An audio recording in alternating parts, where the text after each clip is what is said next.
there's two slices I want to take at this.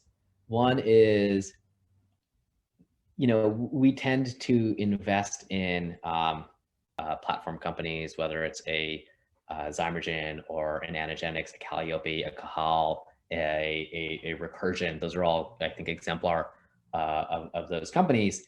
But then we tend to, at times, I think, almost forget the technology of science. And a really kind of beautiful example of a company in this space, which we wrongfully passed on in prior rounds, is a company Benchling. And that company, creates tools and applications for lab scientists and biologists, both in research and academia, but then also in biotech and pharma.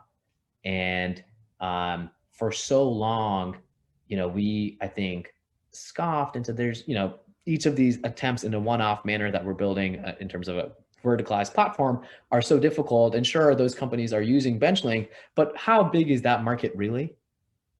And I think at this point, one of the interesting secular trends that's occurring is the increasing strategic scope and decision-making autonomy and authority that a millennial class of life scientists and practitioners in biotech and pharma have. And that millennial class are used to and expect world-class software tools. They don't want to be hamstrung by clunky on-prem, biological or chemical toolkits of yore.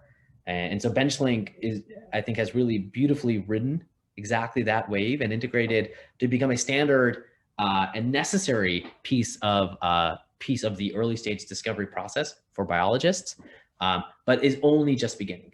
And it really has, I would say, a $100 billion opportunity in front of it.